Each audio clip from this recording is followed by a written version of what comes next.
Selamat malam, selamat datang ke Six Sense Channel. Seperti biasa, malam Selasa kita orang akan sajikan korang kisah-kisah seram. Jadi tajuk malam ni apa Syafiq? Malam ni pasal nenek kebayan kan? Nenek kebayan. Nenek kebayan lah. So malam ni kita akan kongsikan kisah seram nenek kebayan. Jadi video ni disponsor oleh Lengkuas. Jadi kalau korang siapa-siapa yang nak beli produk Lengkuas, boleh saja DM kita orang dekat bawah. Dekat description ada kita orang punya IG lah. Okey, So stay tune dengan cerita kita orang. stay tune.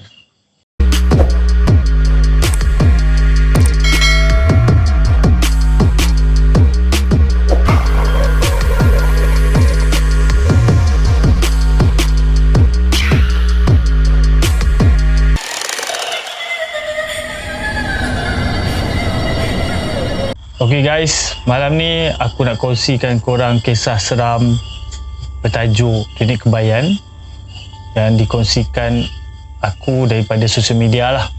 Okay, kejadian ni berlaku di Johor, cuma tak bagi tahulah lokasi dekat mana.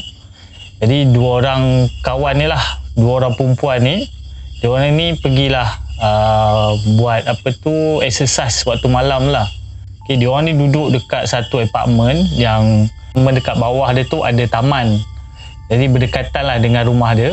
Jadi dia orang pun pergilah buat exercise di waktu malam lah, sekitar dalam pukul 11 lebih macam tu dia buat exercise dekat bawah rumah dia orang.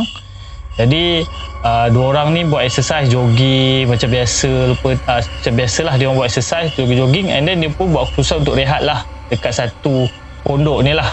Dia orang rehat sekejap. Lepas tu dia orang sambil rehat tu sambil borak lah, borak. Lepas tu seorang perempuan ni bernama Aina lah. Dia orang tengah borak-borak tu, dia terpandang lah belakang si kawan dia yang bernama Ain. Jadi tengah borak-borak, dia pandang lah ke tepi tu, tiba dia macam ternampak satu lembaga warna hitam ada dekat belakang si Ain tu lah.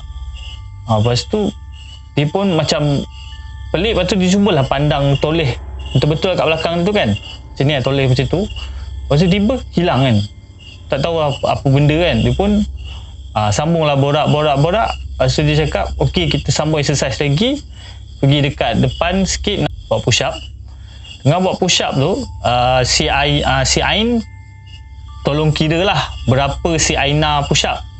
Jadi dia push up sambil Aina tengah push up, si Ain kira, tiba-tiba dia terdengar macam orang tengah berlari dekat belakang si Ain tu lah kan. Jadi si Aina pun tengok dekat belakang Ain, dan Ain pun tengoklah kat belakang dia, tapi tak nampak apa-apa pun. Dia orang tak nampak pun siapa tengah berlari tu kan, sebab malam tu cuma dia orang berdua saja dekat situ kan. Lepas tu dia orang pun tak naklah fikir bukan-bukan, tak nak fikir negatif. Si Aina pun cakap okey, kita sambung next exercise, iaitu sit up lah. Dia buat sit up. Jadi dia baring lah dekat situ, ada tempat sit up tu kan. Si Ain pegang lah kaki si Aina. Jadi Aina pun pandang lah si Ain kan. Jadi dia orang pun buat sit up kan, buat sit up. Si Ain pun kira lah 1 2 macam tu lah kan. Kira-kira tiba-tiba dia orang terdengar ada benda jatuh daripada tingkat atas dekat apartmen tu. Pam macam tu. Dia orang pun terkejut lah. Lepas tu dia orang tengok tak ada apa-apa kan. Tak ada apa-apa. Dia orang pun cakap, Ain dengan Aina pun cakap, jom kita belah jom. Dia orang pun dah gelabah kan. Gelabah. Pergi dah naik, pergi ke lift kan. Lepas tu si Ain cakap, jangan pandang belakang Aina, jangan pandang belakang. Kita jalan je. Tu memang dia tengah gelabah.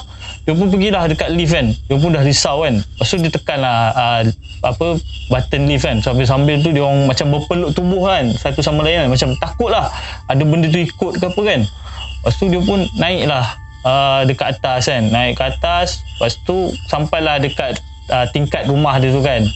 Dekat rumah dia, lepas tu dia keluar. Apalah, macam tak ada apa benda ikut dia kan. Lepas tu dia pun pergilah dekat pintu rumah dia kan. Sambil-sambil nak pergi ke pintu rumah tu, si Aina pun cakap lah, Ain, aku nak mandi dulu boleh tak kan? Asal aku nak mandi awal tu, aku nak mandi dulu kan. Lepas tu cakap lah, aku biasalah kan, period, dia kata macam tu, period punya style kan. Lepas tu si Ain pun cakap lah, okey lah, mandi lah dulu kan. Jadi si Ain pun pergilah masuk bilik, si Aina pergilah nak mandi kan. Sebab Aina dia kata dia tak tahan sebab dia period kan. So dia pergilah mandi dulu kan. Mandi dulu, dia nak pergi mandi. Ain pun pergilah naik bilik kan. Mungkin dia tunggu si Ain lah untuk mandi kan. Si Ain pun naiklah ke bilik sebab nak tunggu si Aina tu mandi kan. Si Aina pun teruslah pergi bilik air untuk mandilah. Jadi dia pun mandi, dah masuk bilik air, dia mandi apa semua, dah selesai mandi tu. Biasalah perempuan kan period, and then dia ada pad kan. Jadi si Aina ni, perangai dia pula ni, dia malas. Jadi dia pun pergilah campak lah si pad dia tu dekat tepi tu sampah tu lah. Main campak macam tu lah kan, macam tak masuk betul-betul lah kan. So dia tak tutup dengan plastik, tak simpan dalam plastik apa semua kan, tak sorok apa, dia main campak macam tu je. Lepas tu lepas si Aina ni dah selesai mandi, dia pun pergilah ke bilik nak tidur kan. Jadi so far waktu tu dalam pukul 12.30 kan. Jadi si Aina pun masuklah tidur, tutup lampu apa semua. Lepas tu dah tidur, tengah tidur tiba-tiba si Aina ni terjaga daripada tidur. Dia terdengar sesuatu benda lah dekat dapur rumah dia lah, dekat bawah lah. Sebab dia orang tinggal dekat rumah dia ada 2 tingkat. Jadi dia terdengar lah satu benda macam sesuatu lah dekat bawah. Jadi si Aina pun buat keputusan untuk pergi tengok lah. Mungkin dia ingatkan si Ain lah kan. So dia turun lah pada tangga tu, dia dengar lah bunyi bising-bising macam ada orang tengah selongkar apa benda kan. Lepas tu dia pun pergilah dekat dapur tu, and then dia panggil lah, Ain, dia panggil, Ain kau ke? Ain, waktu tu tak nyaut apa-apa kan, diam macam tu kan. Lepas tu bila dia sampai ke dapur, dia ternampak satu lembaga sedang mencangkung sambil tengah geledah dia punya tong sampah.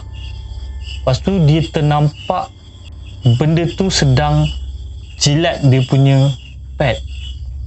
Si Aina pun terkejut, dia terus lari ke atas kan, terus naik ke tangga lah. Dia terkejut, dia memang gelabah lah kan. Dia dah gelabah, siapa tak gelabah kan bila dah nampak benda tu. Dia lari naik atas. Lepas tu dia naik lah, dia jalan ke tangga tu, separuh kat tangga tu dia pergilah jenguk apa benda tu kan. Dia tengok kat dapur tu. Lepas tu dia tengok, tiba dia ternampak satu kelibat, satu susuk badan yang berjalan, dia membungkuk dengan pakai baju, dengan pakai kain batik dengan baju tu, rambut panjang, tengah bungkuk, tengah jalan dekat, bukan kat dapur tu lah, dekat tak tahu daripada mana dia keluar, tengah melintas dekat depan dapur tu kan, sambil membungkuk dengan jalan laju kan, jalan macam ni kan, jalan macam tu. Dia pun terkejut, dia nampak dia nampak nenek kebayan lah kan, dia nampak susuk tubuh nenek kebayan sedang lalu dekat depan dapur tu lah. Lepas tu si Aina pun lari nak pergi ke bilik dia, tiba-tiba dia tersungkur pula dekat tangga tu kan. Bila tersungkur tu, dia terpandang lah belah kiri dia ternampak satu kain batik dekat sebelah dia lah kan. Dia pun memang rasa cuak lah, dia takut nenek kebayan tu dah sampai kat sebelah dia kan. Dia pun tengok lah slow daripada bawah tu, dia tengok daripada kain bawah tu, dia tengok ke atas, tengok ke atas. Rupa-rupanya bukan nenek kebayan, rupa-rupanya kain batik dia yang tergantung dekat tepi tu lah kan. Jadi dia pun dah rasa lega lah, bukan nenek kebayan dekat sebelah dia kan. Lepas tu dia nak bangun, bila dia nak bangun tu, dia terkejut nenek kebayan tu ada dekat depan mata dia. Dia menjerit, and then dia pergi dekat bilik kawan dia, si Ain tu kan. Waktu dia terus pergi dekat bilik kawan dia, si Ain tu, dia ketuk-ketuk kuat-kuat lah. Ketuk-ketuk, lepas tu dia nak buka pintu, tapi tak boleh, terkunci. Lepas Tapi pun dia jerit-jerit lah, Ain tolong buka, Ain cepat keluar, Ain. Tapi Ain tak nyaut pun. And then dia pun cubalah pandang sebelah dia kan. Tapi tiba-tiba nenek kebayan tu dah tak ada. Kan, nenek kebayan tak ada. Dia pun buat keputusan lari ke bilik dia pula. Sebab bilik Ain dengan si Aina sebelah-sebelah je kan. Dia pun larilah ke bilik dia, and then tutup pintu, buka lampu, dia selubung lah dengan selimut. Sambil si Aina tu tengah selubung dekat dalam selimut tu, si Aina terdengar bunyi ketukan pintu yang kuat lah dekat depan pintu dia kan. Lepas tu Aina pun buka selimut, and then dia terdengar suara Ain tengah memanggil dia kan. Si Ain pun cakap lah, Aina, kenapa? Dia kata macam tu lah. Lepas tu si Aina pun fikir kawan dia kat depan, and dia buka lah pintu cepat-cepat kan. Bila dia buka pintu dia, rupa-rupanya bukan si Ain, tapi nenek kebayan yang ada di depan pintu dia. Aina pun, apa yang terjadi ke Aina, tiba-tiba Aina terus pengsan, tak sedarkan diri, dan dia baru sedar pada esok paginya apabila si Ain terjumpa dia sedang terbaring dekat depan pintu. And then Ain pun tanya, kau kenapa? Kan, tiba-tiba kau tidur dekat depan pintu kau kan? Asal tak tidur dekat atas katil? And then Aina jadi tak tentu arah lah, jadi macam takut lah nak bercerita kan. Dia pergilah berubat dengan ustaz kan. Berubat dengan ustaz, barulah Ain dapat tahu yang si Aina ni terserempak dengan nenek kebayan. Dan akhirnya Aina pun bagi tahulah apa yang terjadi dekat rumah sewa diorang kan. Dan cerita ini berakhir di sini saja.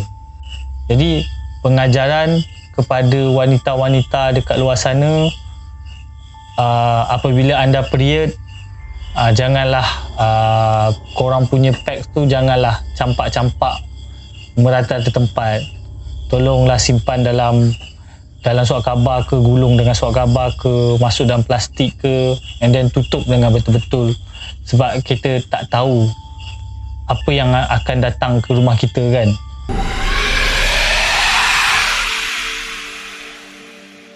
Kisah yang aku nak bawa dekat korang ni pun tentang nenek kebayan juga. So kisah ni bermula pada beberapa tahun yang lepas. Yang ceritakan kat aku ni bernama Nadirah, ataupun nama pendek dia Nat lah. Kisah ni dikatakan waktu tu terjadi masa dia balik ke kampung dekat Indonesia. Si Nat ni darah kacukan antara Indonesia dengan Malaysia lah. So bapa dia Indonesia, mak dia Malaysia. Pada satu hari tu, diorang buat keputusan untuk beli tiket dan balik ke kampung seperti biasa. Tak ada apa-apa pun yang berlaku. Dan ayah dia macam happy lah kan. Ayah dia macam, orang kata apa, macam dah lama tak balik, padahal ada je balik kan. So pada masa tu, bila diorang sampai je dekat airport dekat Indonesia, dia pun ambil lah macam Grab, tak silap lah apa yang diceritakan, lebih kurang macam tu juga, untuk balik ke kampung diorang. So bila sampai dekat kampung tu, ayah dia pun cakap lah, okay, malam ni kedai tak buka sampai lewat malam lah. Sebab tarikh yang diorang balik tu adalah tarikh keramat, iaitu malam Kliwon. Tarikh orang Indonesia ni yang mengamalkan ilmu-ilmu ni, silat ke apa ke, untuk mendapatkan kuasa ataupun azimat. Azimat kan, tangkal ke pada malam tu. So pada tarikh tu tak ada kedai yang buka sampai lewat malam tau. Jadi si Nat ni pun macam okey lah kan, biasa je kan, macam tu lah kan. Tapi pada pukul 8.30 malam, waktu tu kedai pun buka dalam pukul 10, 9.30 macam tu. 9.30 dia dah tutup dah. Tiba-tiba si Nat ni dia rasa lapar, jadi dia minta lah duit kat ayah dia. Cakap dengan ayah dia nak pergi beli makan, dia lapar. So diorang pun baru sampai kampung tu, tak ada orang yang masak kat rumah tu. Nenek dia pun dah tak ada. Jadi ayah dia pun bagilah dalam 200,000 untuk beli bungkus makanan lah yang ada dekat sana tu. Macam orang kata apa, kios kan. Macam tu. So masa tu bapak dia macam tak nak ikut. Sebab Nat ni pun dah biasa balik ke kampung. Jadi dia dah tahulah dekat mana kedai-kedai yang buka dekat sana. Yang mana yang sedap pun dia tahu. Tapi bapak dia cakap, pergilah ajak sepupu ke apa ke kan, teman. Okay, so si Nat ni dia malas lah, dia segan kan. Bukan dia tak biasa, tapi dia segan lah nak ajak pergi rumah saudara dia, nak pergi ajak pula kan. Jadi si Nat ni pun ambil lah motor ataupun sepeda kan, orang Indonesia panggil sepeda kan. Dia ambil motor, dia start, dia pergi je dekat kedai yang ada dekat berdekatan dengan rumah dia tu kan. Tapi kedai makan dekat berdekatan dengan rumah dia tu agak jauh jugalah kan. Lepas tu bila si Nat sampai dekat kedai makan tu, dia macam kios tu kan, dia pun order lah. Tapi masa orang yang ambil order tu nak bercakap dengan si Nat ni, dia macam pandang sesuatu yang ada dekat belakang si Nat tau. So dia cakap, Om, dia Nat tanya kan, Om, okey, dia tu kan. Tapi yang si orang ambil order tu dia macam pandang sesuatu yang pelik dekat belakang Nat tu. Lepas tu dia mau apa? Dia kata macam tu kan. Dia tanya kan. Lepas tu dah order tu dia pun buat laju-laju. Lepas tu bila dia dah bungkus makanan si Nat ni, lepas tu yang peliknya belum pukul 9 atau 9.30 lagi, tapi dia nak tutup kedai cepat-cepat dah. Macam ada sesuatu yang menakutkan dia. Lepas tu orang kedai ni pun cakap dengan si Nat ni, balik hati-hati. Kalau ada apa-apa, pecut dia kata macam tu kan. Laju je, jangan tunggu-tunggu, dia kata macam tu. Dia pun jalan lah macam biasa. Dekat nak pergi rumah dia tu, dia kena lalu ada satu surau. Lepas tu ada satu jambatan. Selepas jambatan tu, sebelah kanan ada satu tapak perkuburan Islam dekat sana. So si Nat ni pun bawa lah santai macam biasa je kan. Macam budak muda bawa motor kan, relax kan kat sana kan. Bila nak sampai dekat surau tu, okay, Alhamdulillah melepasi surau, dia kata. Lepas dia lalu je jambatan, tu, dia ternampak satu lembaga seperti nenek tua yang tengah pegang bayi dan bertongkat lah. Dia nampak tu, dia fikir macam, orang kampung lah kot kan. Bila dia dah sampai orang kata apa, bersebelahan dengan nenek tu, dia ternampak muka nenek tu sangat mengerikan tau. Lepas tu anak yang nenek tu tengah dukung, wajah baby tu seperti mengeluarkan asap tau. Baby tu memang tak nampak tau, dia macam dia dalam selubung kan. Tapi tak nampak. Tapi muka baby tu mengeluarkan asap. Korang bayangkan. Lepas tu si Nat ni pun dah gabra, dia pecut. Bila dia toleh ke belakang, dia nampak nenek tua tadi tu tengah mengejar dia dengan laju tau. Korang bayangkan, manusia biasa boleh kejar motor. Dan orang tua kalau kejar motor confirm lah dia penat, dia confirm dia takkan kejar punya kan. Tapi nenek ni kejar. Bila Nat dah nampak macam tu, dia pun dah gabra kan. Tiba-tiba dari arah depan ada datang satu lori tau. Lepas tu lori tu dia macam tahan Nat. Dia tengok kenapa Nat ni macam tak tentu arah kan bawa motor kan. Lepas tu dia lori tu bercakap, tak apa, saya tolong hantarkan. Dia teman lah. So nak bawa motor, dia teman datang belakang. Sampai Nat ni sampai kat rumah dia. Bila dia sampai kat rumah, dia letak nasi tu dekat atas meja makan. Lepas tu dia masuk kat bilik. Dia duduk sekejap dekat katil dia. Dia fikir nak bagi tahu ayah dia ke tak, dengan keadaan menggigil kan, takut. Tapi dia ambil keputusan untuk tak bagi tahu bapak dia lah. Tiba-tiba satu ketukan ada dekat depan pintu dia. Dia ketuk. Lepas tu dia panggil Nat. Dia kan. Lepas tu Nat ni pun dengan takut-takut dia buka lah. Rupa-rupanya bapak dia lah. Bapak dia kata, nak tengok sesuatu tak? Dia kata macam tu kan. Nat tu dalam keadaan takut tu pun, dia mesti nak ikut bapak dia kan. So dia kata, tengok apa, dia kata kan. Lepas tu bapak dia kata pun, jom lah, ikut-ikut kan. Dekat belakang rumah yang Nat duduk ni, kampung dia tu, belakang tu ada satu gelanggang silat tau. Gelanggang silat tu pada malam Kliwon memang akan meriah. So diorang ni pergi, tapi orang-orang yang silat dekat situ tak bagi duduk dekat situ. Dia suruh balik rumah. Dia kata macam tu kan. Tapi bapak dia ni dah lama tak tengok benda macam tu. Dia ajak Nat pergi satu sudut yang diorang tak berapa nampak lah. Yang orang silat ni tak berapa nampak diorang. So bila dia pergi, dia duduk situ mencangkung kan. Lepas tu berlakulah satu upacara silat ataupun penyembahan lah pada malam tu. Bila diorang tengah bersilat, salah seorang daripada pesilat tu tiba-tiba jatuh rebah dan pengsan. Yang peliknya yang lain tak peduli pun yang pengsan tu, biar je, teruskan je. Lepas tu bila nak tengok daripada arah depan dia orang silat, lepas tu arah hujung tu dia ternampak sosok tubuh nenek kebayan yang kejar waktu dia beli makan tadi tu menuju ke gelanggang silat tu. Lepas tu si Nat ni pun pegang ayah dia kuat. Dia dah takut tau.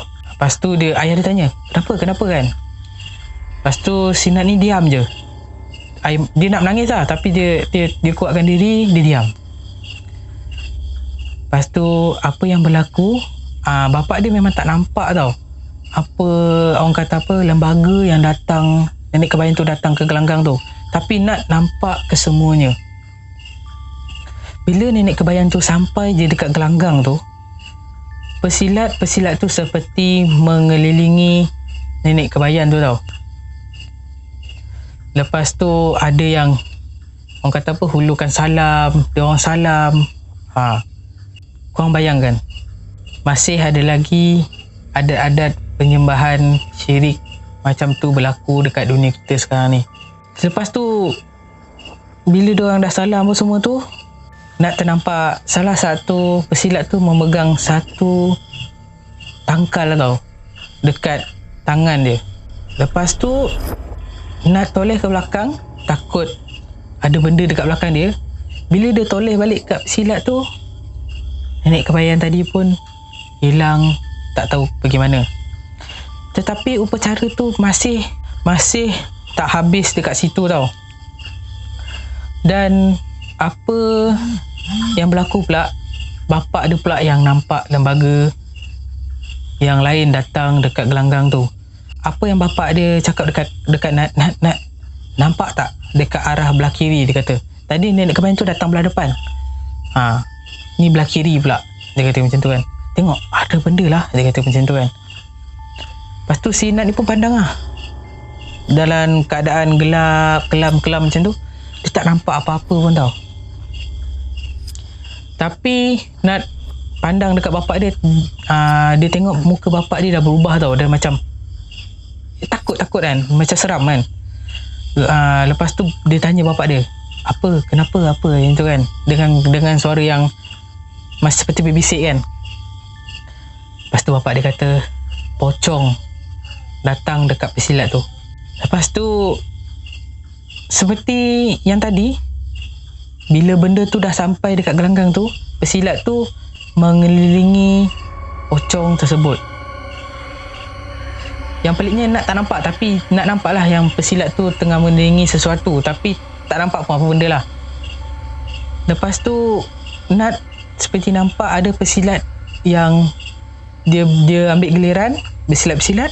Lepas tu dia memeluk sesuatu yang Nat sendiri pun tak nampak. Lepas tu si Nat ni tanya kat bapak dia, apa yang diorang peluk? Rupa-rupanya bapak dia cakap diorang tengah memeluk pocong yang bapak dia nampak tadi. Dan lepas tu si Nat ni dah takut kan. Dia tunggu sampai nak dekat habis. Dah maksudnya diorang macam dah pesilat tu dah berehat. Dia duduk tau. Dia duduk seperti kuda dekat mengiringi gelanggang tu. Lepas tu dia nampak lah yang dia orang tunjuk lah apa yang dia orang dapat. Ada seperti yang keris, ada keris kecil tau. Benda tu aku tak tahu apa benda nama tu. Lepas tu ada yang pegang tangkal berwarna kuning. Dan Nat pun cepat-cepat ajak ayah dia balik ke rumah. Diorang ni ambil keputusan untuk tak ceritakan apa-apa dekat mak ke dengan ahli keluarga yang ada dekat rumah tu. Jadi diorang senyap je sampailah diorang balik ke Malaysia semula. Dan cerita tu berakhir di sini saja.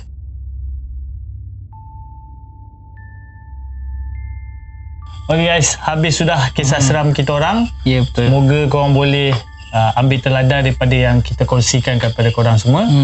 Jadi jangan lupa like, share dan komen. Dan jangan lupa tekan button loceng untuk korang dapat update video kita orang yang terbaru. So tak lupa juga terima kasih pada Lekuas kerana sponsor kita orang punya video malam ni. Jadi thanks for watching. See you the next video dan selamat malam. bye bye. Bye bye.